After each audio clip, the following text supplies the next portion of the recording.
Who's scruffy looking?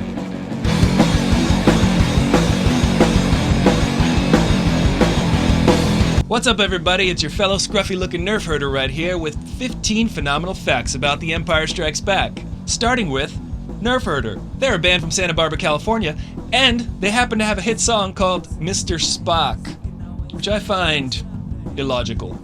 Screenwriter Lawrence Kasdan wrote the screenplay for Raiders of the Lost Ark and The Empire Strikes Back at the same time. At the same time? Oh! Yes, Richard Pryor, at the same time. Though Superman 3. Lawrence Kasdan was also asked back to the Star Wars franchise by J.J. Abrams and helped co-write Star Wars Episode 7. He's currently writing the young Han Solo spin-off movie with his son, Jonathan, When Chewbacca Met Han Solo. I'm sure it's romantic. Harrison Ford was in The Empire Strikes Back in 1980 and Raiders of the Lost Ark in 1981, and was also in Blade Runner in 1982. 3 amazing classic movies. He was as if Chris Pratt and Will Smith had a baby.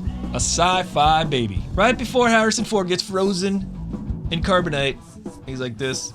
Well, right before that, Princess Leia says, "I love you," and the scripted reply was supposed to be, "I love you too," but Harrison Ford was like, "Hey man, I'm Han Solo." I wouldn't say that. So director Irvin Kershner said, "Okay, on the next take, why don't you just improvise something?" And then we got the classic, "I love you." I know. I know. I know. I know. I know. Thanks for that fact. Because The Empire Strikes Back was pretty much entirely self-funded by George Lucas, he couldn't afford a mainstream director, so he hired his former professor at USC, Irvin Kershner. Irvin Kershner initially turned down the job, but then his agent was like, "It's Star Wars, you idiot." Kershner was chosen by George Lucas because of his focus on character development, and that is not why anybody ever chooses Michael Bay or Zack Snyder. You read this? Read? You see that? We don't really do much reading. Just so you know. The Empire Strikes Back was the first Star Wars movie to include an episode number in the opening scroll. A year later, in 1981, George Lucas re-released Star Wars, adding Episode 4, A New Hope, to the opening scroll. Director Irvin Kershner also went on to direct Never Say Never Again, starring Sean Connery, who famously appears as the senior Dr. Jones in Indiana Jones and the Last Crusade. And you know who else is in that movie? This guy. I mean, well, this guy. Before he's that guy, he's this guy. Julian Glover. You may recognize Julian Glover as Grandmaster Pycelle in Game of Thrones, or the Roger Moore James Bond movie, For Your Eyes Only, where he plays a character with the first name Aristotle.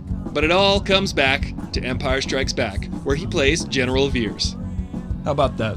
Carrie Fisher stands about a foot shorter than Harrison Ford, so in most of those scenes where she's calling him a scruffy-looking nerf herder, she's standing on a box. I'm guessing she didn't have that issue when she was married to Paul Simon. Oh yeah, Carrie Fisher and Paul Simon were married for about a year in the 80s. Paul Simon wrote Hearts and Bones and Graceland about her. Carrie Fisher's mom is Debbie Reynolds, and her dad was Eddie Fisher. Eddie Fisher left Debbie Reynolds for Elizabeth Taylor, who was married 8 times. 2 of those times was to Richard Burton. I'm just making it rain facts today. Boba Fett's first appearance in the Star Wars universe is not in The Empire Strikes Back, and it sure as heck ain't in the special edition of Star Wars. We're not even going to talk about that. It was originally as an animated character in the Star Wars Holiday Special. Chewbacca, Life Day, I'm all about it. George Lucas is famously quoted as saying if he could find every existing copy of the Star Wars Holiday Special, he would smash it. No disintegration. I feel like he did that with the regular Star Wars movies, really. George Lucas made so many changes to the original trilogy, including replacing the original actor in this scene with Ian McDiarmid later on. But the original actor who played the Emperor was a woman, Elaine Baker, wife of Rick Baker, the makeup artist, who is famous for his effects in An American Werewolf in London and Michael Jackson's Thriller. He made Thriller. Thriller! And as it turns out, Michael Jackson was on the short list to play Jar Jar Binks in The Phantom Embarrassment, The Phantom Menace. And I'm not kidding. But George Lucas thought, no. This character, Major Bren Derlin, was played by John Ratzenberger. You might know him as Cliff Clavin from Cheers. And he went on to voice many characters for Pixar. He's a famous voice actor. Hey, happens to be right, you know. But in Empire Strikes Back, they overdub his voice with another actor's voice.